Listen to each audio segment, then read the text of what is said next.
I'll just get my agenda out. Pat, Lee Frere is here. Hello, Lee.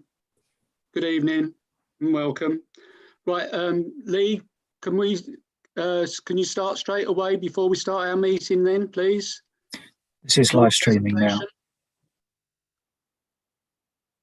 Because we have received notice of what you're going to do, all of us, so we'll know what's happening, but obviously we don't know the presentation that you're going to do. Lee, you need to unmute before you start speaking, please. Hi, can you hear me now? Yes, I can. Yeah, loud and clear. Thank you. Okay, I'll share my screen if that's okay. Yes, please. See if I can find what I'm doing. Can you see this? Yes.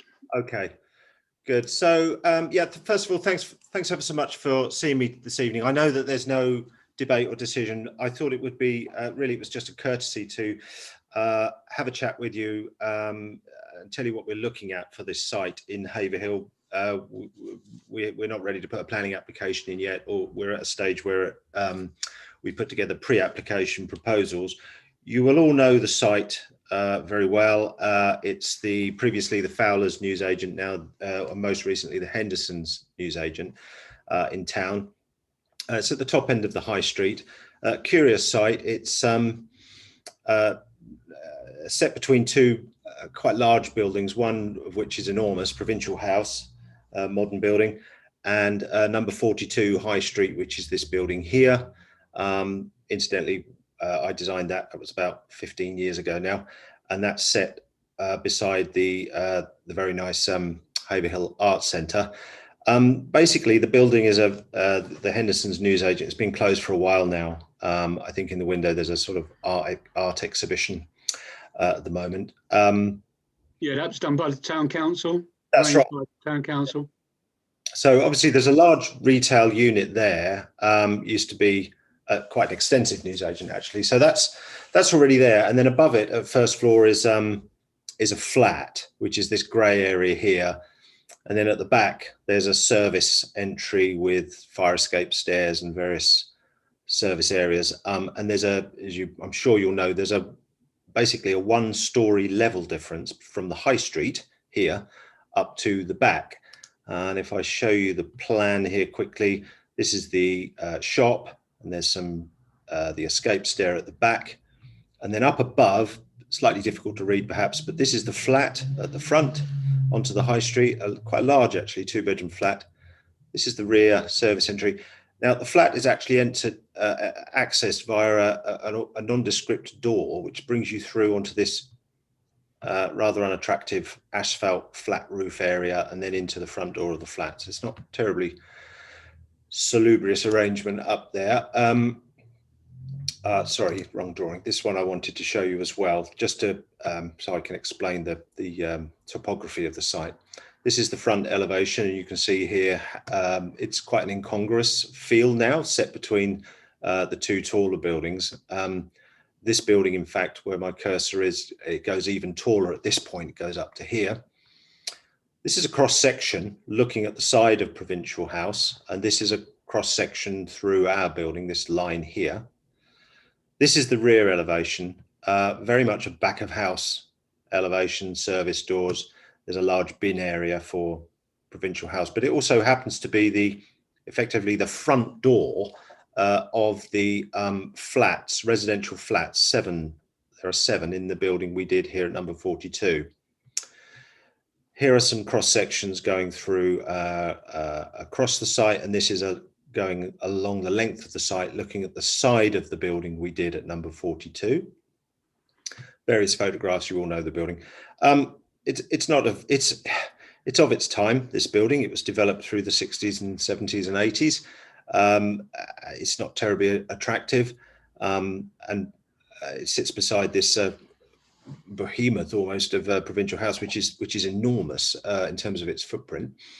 We've been appointed by the Fowler family, who retain the site, to explore the potential for some investment here to develop the site, retaining the retail use, the same square footage that exists at the moment, but bringing the investment through a provision of town centre dwellings in the form of flats. Given what we've all gone through and what we know is happening to high streets, I think sites like this, if handled correctly, can give our high streets a helping hand. Obviously, that we aren't bringing any additional retail units, but we're bringing investment and life is the idea. We've analysed the site. We've done a topographical site survey all around, which was the first drawings I showed you. We've measured the building, which are these drawings. And then we set about doing a quick look at constraints and opportunities, of which there are many in both ways. Constraints, the site is landlocked. There's no excess land with it. It is what it is. It's the building footprint itself.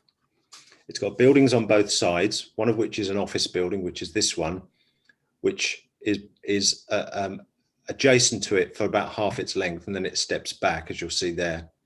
And then it's got a building on this side. Now, along this facade here of number 42, there are 4 small windows at high level which serve the flats inside here, 2 of which have got opaque glass. If we just look at that photograph down there, you can see them down the side. Other constraints, poor quality rear access. This whole area out the back is really not very nice. It's got a lot of large Paladin bins, which are part of the provincial, which serve the provincial house. Now, they were once kept at a subground level down in this zone here, along which there's a service corridor goes right under the building. And they used to come up a goods lift here on collection days. They've now been put up semi-permanently on top because of a fire, because of arson. But there have been other occurrences of arson as well in more recent times. But this whole area out the back is untidy. And I think this is an opportunity to tidy this up. It already, as I said, forms the front door to the back of these flats, which can only be accessed from this door. So there's an opportunity here to create a double-sided building. And bearing in mind, we've got the Hellions Road and the car park and the pedestrian route, a public route along the back that comes down the side of Chapman's. I think that, and we've also got the back of the Arts Centre where a lot of people access the Arts Centre. This is a zone which could really do with some improvement in my view. And this photo here, where my cursor is, shows the back of the building, shows all those Paladins. Other constraints, proximity to the Arts Centre. Obviously, the Arts Centre is the building in the area, Gothic Victorian, very attractive building, lots of detail. We have to respect that, which we endeavoured to do when we did this development next to it a little while ago. It has a prominent position in the high street. I've listed that as a constraint, but it's also, in my view, an opportunity to really enhance the public realm at this end of the high street. It's got a very deep front to back building span, which is a constraint. Very hard to get daylight to any new development on top. But at the same time, there are opportunities. It's a very unattractive building. I think there's a great opportunity to create something here which is significantly better. The opportunity of exploiting the height difference between itself and the neighbours. If you look at this little sketch I did down here, I tried to suggest this grey line is a rhythm of high buildings, and then it comes and plateaus along the flat roof of our building and then back up. And I'm suggesting here there's an opportunity to create or to reinforce that rhythm, that visual rhythm along the street.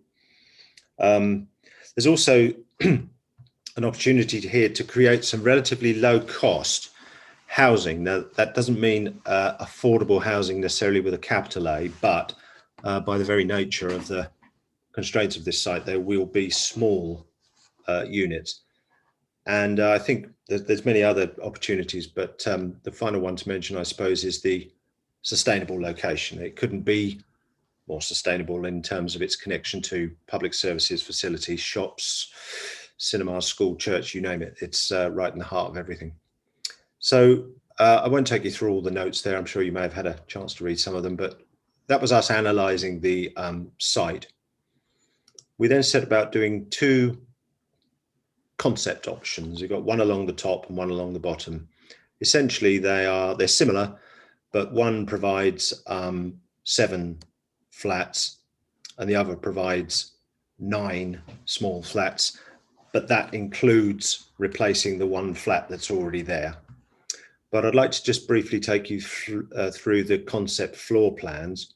So here's the ground floor. At the moment, it's 1 shop unit, but there's clearly scope, because it's a very big shop unit. There's clearly scope to subdivide that and create 2 shops, which may be more viable. Then we would remodel the fire exit core at the rear and have some shared facilities, toilets, etc. Then at the first floor, which I'm calling first floor because it's the first floor compared to the high street, but it actually at the back, it's ground floor, but that's where the story difference is there. And because of the constraints of windows along this wall of the neighbouring building, I've come up with the idea of creating an access for pedestrians to come into a small landscaped courtyard. So we don't have any building against this wall, any new building against the wall of the neighbouring building. That will create for itself a small sense of place, security, and something quite smart perhaps, and it helps deal with the difficult front to back span. And you can see here at ground floor, I've got a courtyard, there's an area to park some cycles, plant room. This is the staircase coming up from the shops, and this would be a core that serves the flats. So we'd have maybe 2 flats at this level. As I said, this is at first floor on the high street, but ground floor on the back. And that could then come up this staircase to a walkway that accesses 3 flats. And these 2 flats I've pulled off the neighbouring building to create a small roof garden, perhaps, with a small railing that looks onto the street. And then up again to the top floor where the building narrows for maybe 2, or on this option, 3 flats. I hope I'm not moving too fast. I'm conscious of time though. So we developed up these concepts for a pre-application submission to the local authority planning department. I've also sent them and my statement to the highways department, as well as obviously coming to see yourselves. Then our final drawing for now is sort of taking all that information and trying to illustrate it with an illustrative concept design. This is a cross section showing how the heights might compare to the neighbouring building. So we have the arts centre here, and this is all based on accurate topographical laser survey information. So these are true heights. So we've got the arts centre here, neighbouring building at 42 High Street there. This is where I've kicked the wall back for any new development. I've struck a 45-degree line from the window sill of the neighbouring windows, as I said, 2 of which are to bathrooms. And that would be our cross section. So the grey coloured area is existing structure that exists at the moment. And this is something like what we might consider putting up on top. And you can see how the ridge or proposed height of the building compares with the 2 buildings either side. In fact, it's slightly lower. This cross section here is as if you're slicing through the building front to back, looking into the courtyard area, the landscaped courtyard between the flats. And you can see these raised walkways here, which look down onto the courtyard. And then essentially we've got flats at the front looking over the high street, flats at the back. This line up the side here is the outline of Provincial House just beyond, which goes right up to there and goes back there. And this orange dotted line is the comparative outline of number 42 High Street next to the Arts Centre. And then finally, I've just sketched up a concept elevation, really. There's a lot of work to do on this sort of thing, but just to give you an idea of how this might mass up on the street scene. And if we just quickly flick back to this here, just to remind ourselves that's the scale of what's there at the moment. And the proposal is to produce a new building. This will also incorporate completely revamping the shop front at the moment that's there at the moment, bringing in a slight more of a breakdown of the proportions, and then I would describe it as quietly contemporary, like the building we did next door, but with little nods towards traditional design as well, with some pitched roofs, just as a way of respecting the arts centre, but not trying to challenge it really. We haven't tried to blend it too much with Provincial House. That is what it is, but it is of a similar scale. So that's as far as we've got. There's quite a lot gone into it so far, but there would be a lot more to go to develop this up in much more detail for an application. One obvious thing I haven't mentioned yet is car parking. Now, we don't benefit from any car parking or any space on the site whatsoever. And I know this is obviously an issue. It always is. We have liaised with the local highways officer, who has said that the location is a sustainable location for either zero parking or a low level parking. And there is scope to create long leases in the large car park at the rear, or indeed to work with the local authority who own Provincial House that has a car park at the rear as well, with quite a large allocation of spaces. And it would be interesting to see how post-pandemic whether all those spaces are required. So there's conversations to be had here, but we think that they will only be small flats, single person or two person flats, and that parking, whilst it is an issue we have to run through, would probably be at a very low level. So thanks for listening to me. That's a lot more I could say, but I'll keep it at that for now. And whilst I know that you're not here to make any decisions, if you have any questions, I'd be more than happy to answer. Yes, Lee, before I come to the rest of the councillors for questions, can you go back to the plans of the actual flooring? And there's a little box with minimum size standards, minimum size, the size of the flats as well. It's not that one. Oh, yeah, that one. That's the one. Can you expand the size, the two persons, the site? That's it. Can you expand that, please? Yeah. Because that's one of the things that I think when we saw them last time, that we talked about amongst us, and also you get this from the housing and health officer at West Suffolk as well. So say that it looks at, you said it's two persons and one person. The minimum size standard for that is 1750. Well, it's one bedroom. If they're one bedroom, it's 50 with two people. Yeah. If it's one person, it's 39. Yeah. So or 37. Yeah. Yes. No. So you've sort of reached that looking at it. Well, there's one that's 50, and oh no, you haven't. On flat 4, you haven't reached that, and flat 6, you haven't reached that. And the two person, I think you're okay on the two person. 65. 50, they're 58 for a two-story dwelling. Doesn't give a three-story dwelling. Are you reading from what are called the nationally described space? Yeah, because that's what the officer will go to. I know, and quite honestly, that these things are being looked at more and more now. As you'll be aware, it's not legislation. Yeah, it's guidance. Now, so what we're finding is that those space standards, if you read through all the small print of them and how you calculate space standards and allowing for storage and that sort of thing, they're very, very prescriptive. And that's, to me, it appeals to the lowest denominator of design.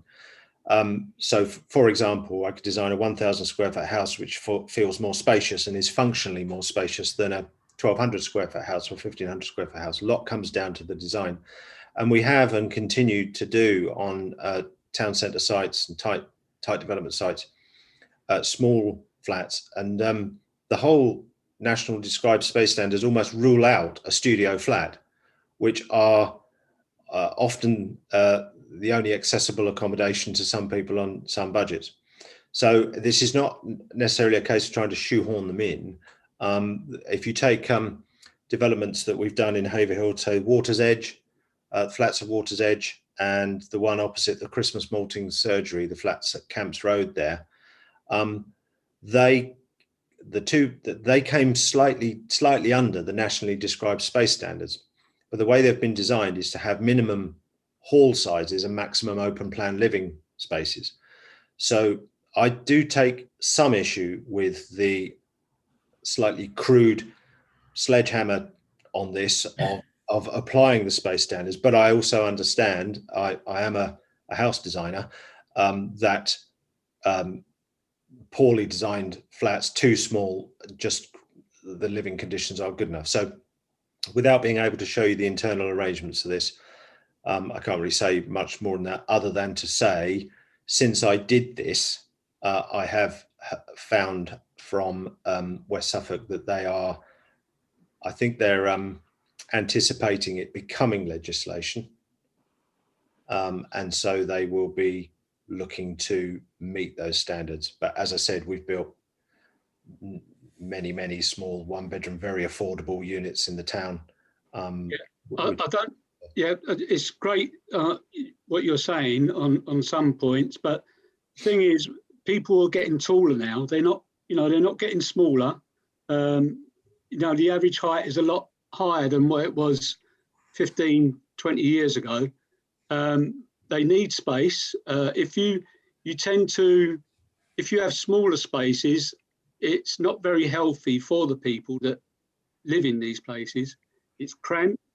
They get depressed, and there's all sorts of things that happens if these places are too small. So, that's why it's not just the size, it's what happens when you're actually in the flat. And that's the big problem. Yeah. And that's why we fully back the West Suffolk Council, especially the officer, that is quite hot on that. And I think a lot of the councillors are as well. Yeah, no, I don't disagree. All I'll say from a designer perspective, I see we inherit projects of really poor design where the flats tick the box of space standards, but the design is awful. The layout is cramped.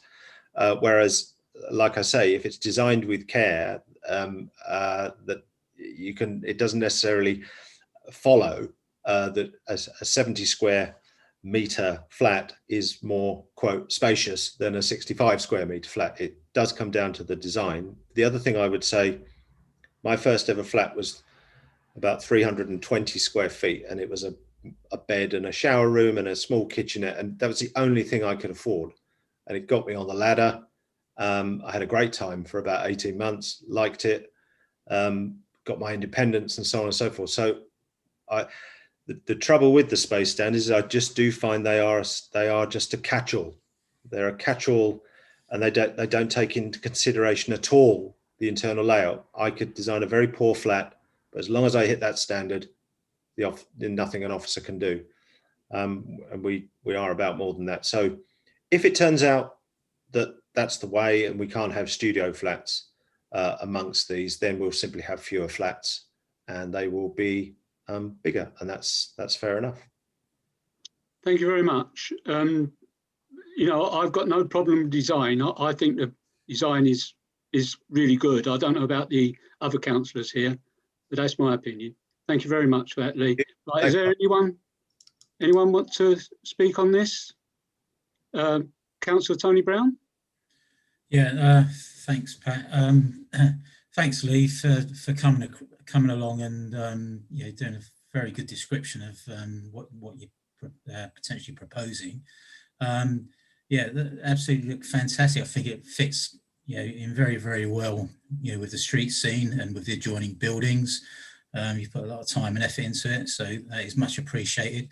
If you can just get those little then minimum space standards sorted somehow, that you'd have ticked all the boxes, and wish you well with your projects, to be fair. Thank you.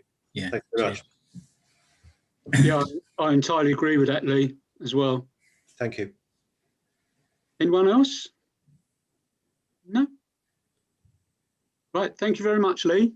Thank Okay. you for doing this. It's really good that you come to us and shown these really, really good designs. I tend to just about, I would say 9 out of 10 projects I do now, I just go to see the parish before we do. It's just a courtesy, but you don't want something like this arriving on your desk, I don't think, without, and I don't, without having an opportunity to explain it. So thanks very much for your time and for the invitation. Yeah. Thank you, Lee. Thank you very much. Thanks a lot. Cheers. Bye-bye.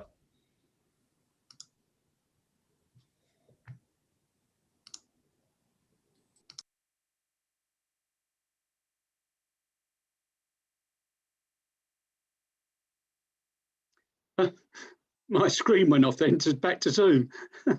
Right, okay. Let's go back to the agenda.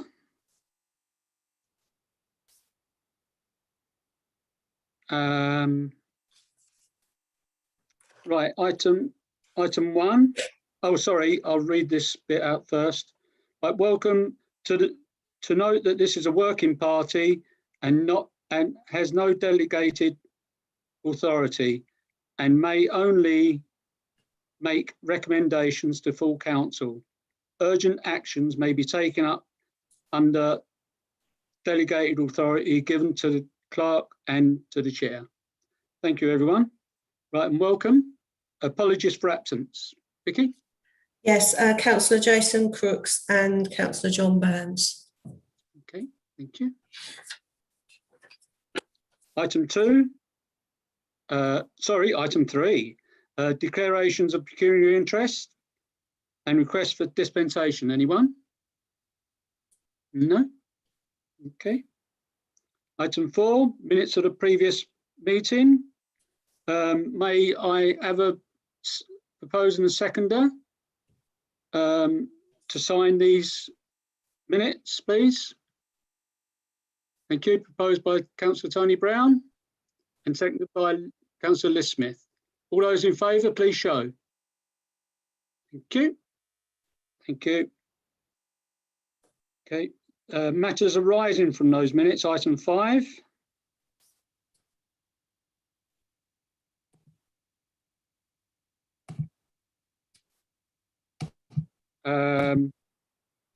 Page 216.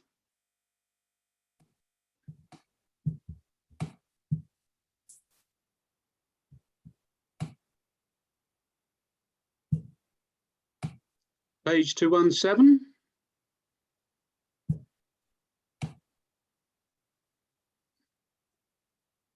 Page 218. Anyone?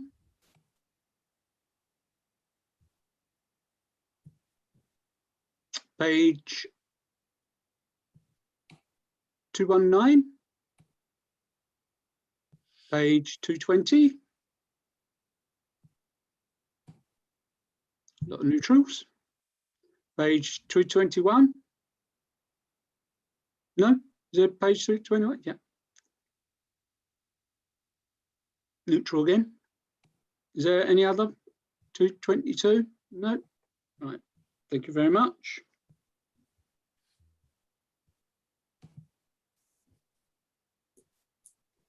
Item 6, which is there any members of the public, Vicky?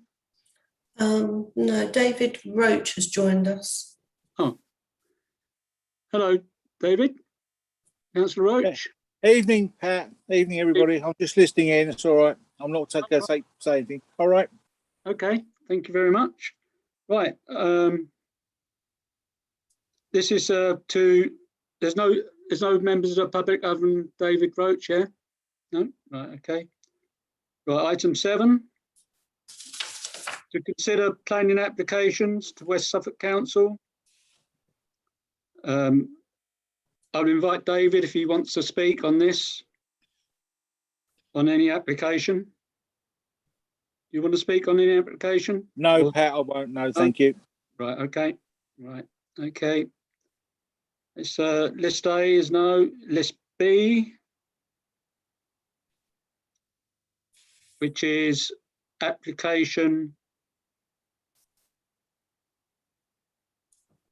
Oh, got the wrong one. Hold on. Sorry. Yep, application 1, which is DC 20 1857 HH, two-storey side extension to create annex following partial demolition of existing garage. This is 7 Justinian Close. Before we start, I'd like you to have a look at 5th of April, Vicky, if you can get it up, please. Neighbour response. Yeah, I'm just looking. Thank you.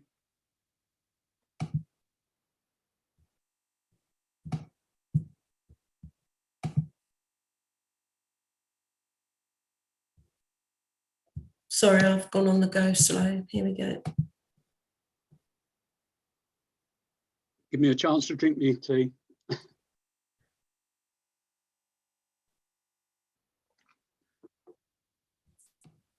Sorry, what the neighbour response? Yeah, 5th of April one, please. This is the second one that she's put in, the latest one.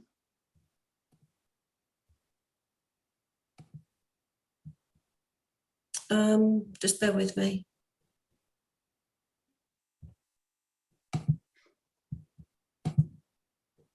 Can you see that? Yes, I can, yeah. Can you, so you can read it? Next page, please. I'm not very good at this screen sharing thing. Just bear with me. It needs to go up. Can you come down again, please? Because that went up pretty quick.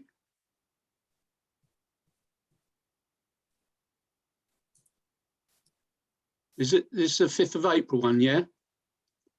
Yeah. Right. Can you go down a bit or up? That's it. Go up a bit. Sorry. Up or down? I've got another little screen on the side, and it's making it rather difficult. But I've seen it. Yeah, she's saying there's a little difference regarding the negative impact. Now, I tend to disagree with that personally. The reason, if you go to 23rd of June, Vicky, now please. And it's the amended, in other words, the latest proposed elevations. I'll come to you, Councillor Smith. I just want to sort of get this out first, then you can sort of agree or disagree. Is this the 23rd of June? Yeah. Is that the amended elevations? Yes. All right, can I go to the amended block plan then, please? Which is on the 4th of May, please.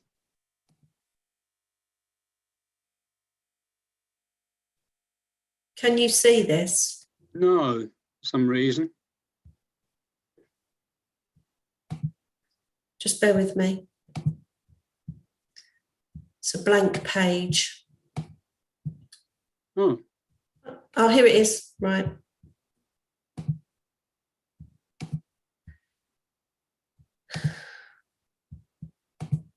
Okay. Right, if you see this, it's a much thinner one. It's different to the original one. Right, that's all I want to show you, really. Right. Thank you, Vicky. Is there any comments on this one? Councillor Smith? I think you'll find the letter that she sent, even though it was about an amended proposal, I think still predates the latest plans that we've got. Oh, right. Because yeah, She sent that in when, April was it? Yeah. And 5th of the April. latest amendments have only come through in June. Is it June? Yeah. Yeah. So, and from what she was Around saying, June. talking about not being a garage in between, that seems completely irrelevant now. She's talking about having a space in between the properties where there was a garage that sort of, you know, provided a sort of bit more of an open space between the properties. So I think, you know, that has been amended. It appears to have been amended, and the new plans look more in keeping with what this lady was suggesting in her comments. Yeah. It's always been a, you know, what they've come forward as they want.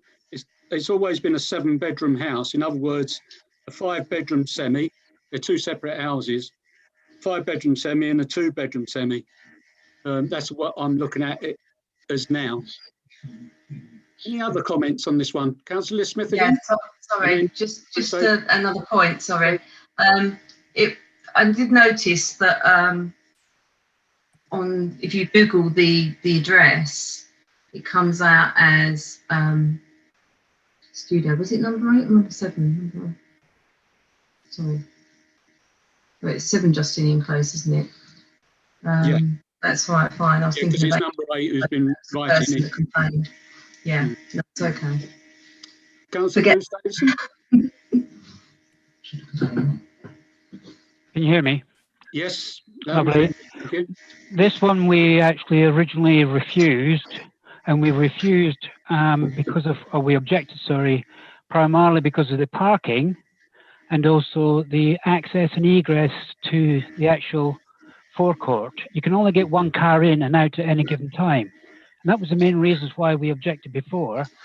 They then put in another application, which really didn't change it much. And then she's put in another one, sorry, he's put in another one, where they have actually retained the existing single garage. They've altered it around, but as you quite rightly say, Chair, it's really basically not an annex, it's going to be 2 separate houses. So I actually can see real problems for this in the future. But obviously we can only look at it as it stands at the moment. Thank you. Thank you. Is there any other comments on this? Right. Are we going to? I know what Councillor Davison said, but by the sound of it, there's not much we can do, to be honest, because there is enough parking spaces. Looking at it, at the plans, it's not so large as it was before. Is it neutral? Can I propose? Right. So I propose a neutral from Councillor Lucrini and seconded by Councillor Tony Brown.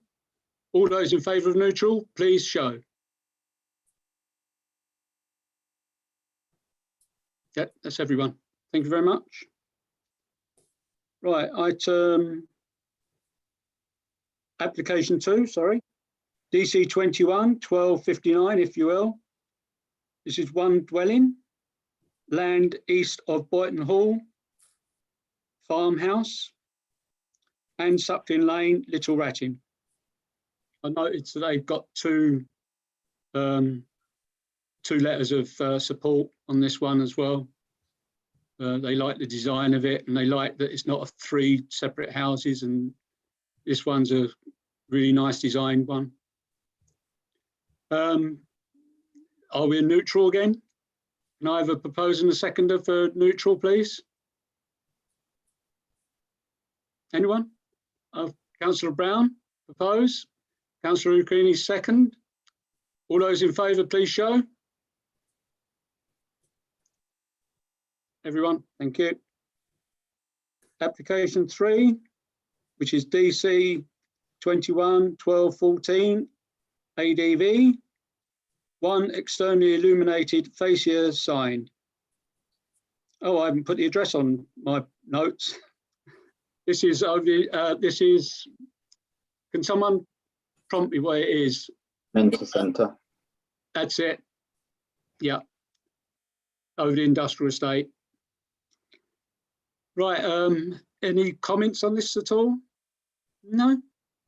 Right, can I have a proposer then for neutral? Councillor Davison, and seconded by Councillor Creaney. All those in favour, please show. Yep, that's everyone. Thank you very much. Right, back to the agenda. This is item 8, matters to report. Is there any matters to report? We haven't got Councillor Byrne. Oh, Councillor Brown. It won't be as long as John's. All it is there were some plans passed for 27 Hazel Close a few months ago. I don't know if you can remember, at the end of the close. We turned it down around the drop curb. The applicant then dropped the drop curb and it passed. I've had some complaints from nearby residents that the constructionist is carrying on until 10 o'clock at night. They've got cement mixers working till 9:30 at night. They're working 7 days a week, Saturdays, Sundays. They're burning rubbish, plastics and such like at the rear of the house, etc. Being quite antisocial as they build this thing. I've actually looked at the application. It doesn't look like there's any conditions around, site times, etc. Would anyone know is that normal or?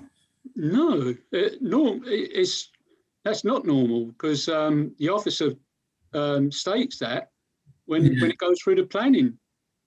That's the usual statement. You know, it's not something they add or put themselves. It's a normal thing, a normal letter. Yeah, that's strange. Yeah, I've looked through. That's a councillor. Is that Aaron? Is that you, Councillor Creaney? Is that you, councillor, for that? This one, Hazel? No. Who is it? I can't. Hazel Close, just up. Yeah, who's Hazel Close? Is it Haverhill North? I say it's not south, is it? No.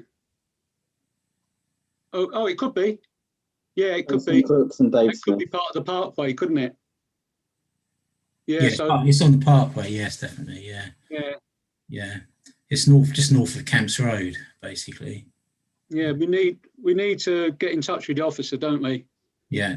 Should we do that as a town council, as a planning committee? Councillor Dave Smith. I think it's generally just with the resident. If they've got a complaint, they go through the enforcement officer. There is a form that they can fill in on the website. I mean, is it really our responsibility to do that? Well, I think we are councillors for the town. Sorry. Yeah. Yeah, we could do it as a committee, couldn't we, as well? You know, I just want to know who the councillor was so that it can go through. Councillor Creaney? I'm not sure it's actually a planning issue. I think really they need to go through environmental health. They should probably actually be keeping a log of all the disturbances, and probably enforcement needs to go that way. If there's no conditions on the planning, then Yeah, but the thing is, there should be on a residential estate. Looking at the documents, there's no actual conditions being put on there. And you'd think that'd be the first thing that was on the, That's a normal thing as it goes through planning. That's one of the reasons why it goes through planning. That's the thing that concerns me most. Looking at the the actual documents, there doesn't seem to be those. I may have missed them, but I can't see them looking at them. Right, thank you for that. Councillor Dave Smith? Just that when I had an issue with enforcement before, that was the advice that I was given. Get the resident to sort of put the formal complaint in. I mean, I've got no problems if they want to come to me. I'll do it on their behalf. That's all I'm saying. That's why I'm saying that it should come from the resident. Well, yeah. Can I pass it on to you then, Dave? Because they are. It's definitely from one, but they've said they've had other people say to them, and they're sort of pulling their hair out, and they don't know which way to turn. But I looked through the actual plans, and it doesn't actually have that on the conditions, which I was surprised at. So it may not be quite straightforward. Yeah, I think you need to get in touch with the planning officer, Councillor Smith, really.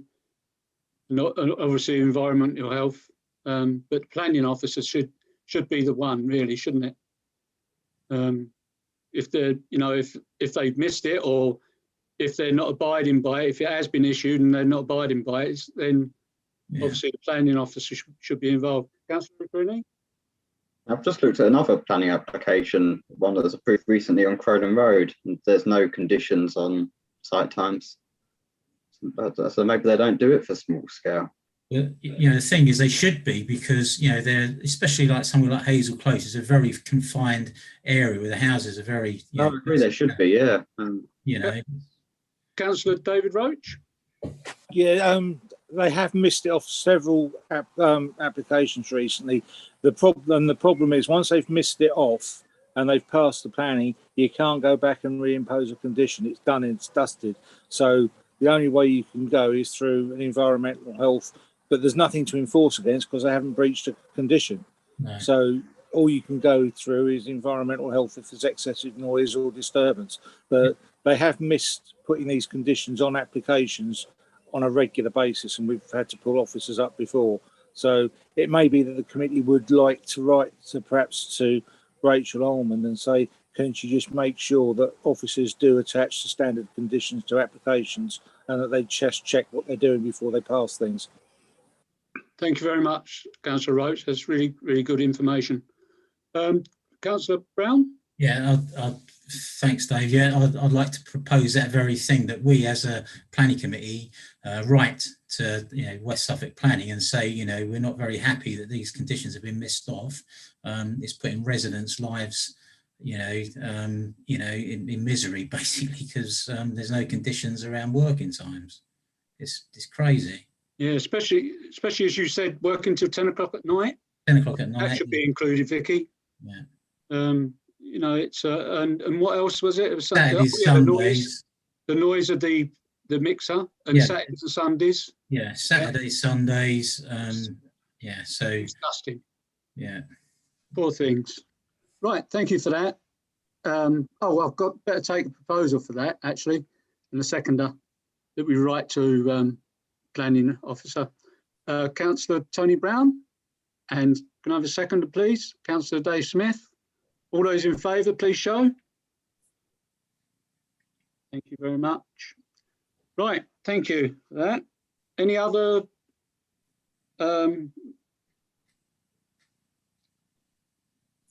matters to report? No? Okay, thank you. Item 9, date of next meeting, which is Tuesday the 13th of July.